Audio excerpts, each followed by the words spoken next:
বিসমিল্লাহ আলহামদুলিল্লাহ ওয়াসসালাতু ওয়াসসালামু আলা রাসূলিল্লাহ। আশা করছি আল্লাহর রহমতে সবাই ভালো আছেন। আমি আলহামদুলিল্লাহ ভালো আছি। আমার পাশে এক আন্টি বসা আছে। তো উনি অনেক সমস্যার মধ্যে আক্রান্ত ছিল। এক কথায় ওনাকে বান মারছিল।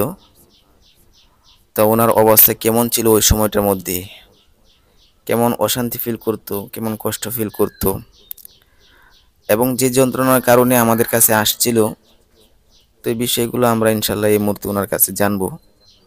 তো এখন উনি যেভাবে আছে সম্পূর্ণ সুস্থ আছে। তো পূর্বে কেমন হইতো, কেমন লাগতো, আমরা ওনার কাছ থেকে জিজ্ঞাসা করব।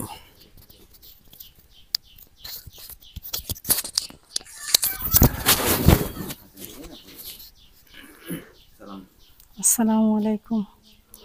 আমার পুরা শরীর জ্বালাপোড়া করতো, মাথা বাইঙ্গা যখন ফাইটটা বাইঙ্গা যেত, মাথালে উঠতে পারতাম না। আপনার খুব খারাপ লাগতো মাথা, এক এক সময় মনে হতো যে এই বুঝি আমি মারা যাব। আর বুকের মধ্যে যখন কিসের চাপ মারা ধরতো, রুফুটা আমার বাইর করে লাইতেছে, আমি দম ছাড়তারি না।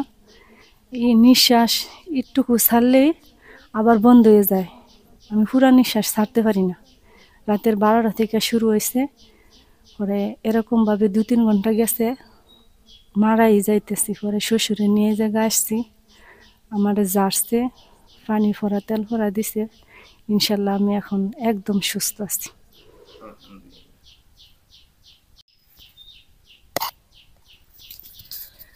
তো আসলে আমরা যখন এই অবস্থা ছিল, তো ওই দিন আমরা প্রাথমিক অবস্থায় আমরা ওই কুফুরি বান যেটা মারছিল নাকি, এটা আমরা কাটাছড়া করলাম। তো পরে আমাদের জায়গা থেকে যখন আমরা কাজ কমপ্লিট করলাম, এখান থেকে স্বস্তি ফিল করছে আল্লাহর মতে। এখন 11 দিন পার হচ্ছে, তো আমাদের সঙ্গে সাক্ষাৎ করার জন্য উনি আসছে।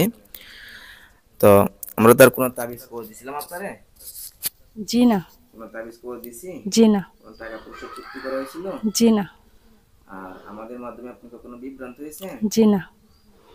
আমরা কি এর মাধ্যমে কাজ করেছি আপনারে? আপনি যারা ফারা করছেন, ইনশাল্লাহ আমি এন থেকেই যা সুস্থ কিছু গেছি। করছি এগুলো কিসের মাধ্যমে হয়েছে? আল্লাহ কোরআনের মাধ্যমে। কোরআনের মাধ্যমে। জি। কোরআন ছাড়া ব্যতিক্রম কিছু পাইছেন? জি না। তাহলে আল্লাহ আপনাকে সুস্থ করছে, আমি সুস্থ করতে পারছি না। হ্যাঁ, ইনশাল্লাহ। আমি আর কি আপনার উসিলা হিসাবে আল্লাহ আমাকে কবুল করেছে, যার মাধ্যমে সুস্থ হয়েছেন। জি। আপনার জন্য সবাই দোয়া করুন, সবার কাছে দোয়া চান। সবাই আমার জন্য দোয়া করেন। ঠিক আছে। তো যাক, আপনারা দোয়া করেন আল্লাহ যাতে দৈনন্দিন জীবনে এই বিপদ আপদ জুলুম অত্যাচার থেকে হেফাজত করে বাঁচিয়ে রাখি, শত্রু থেকে যেন চিরমুক্তির ব্যবস্থা করে দেই। সবাই দোয়া করবেন, আমার জন্য দোয়া করবেন যাতে মানুষের খেদমত করতে পারি। আসসালামু আলাইকুম রহমতুল্লাহ বরকাত।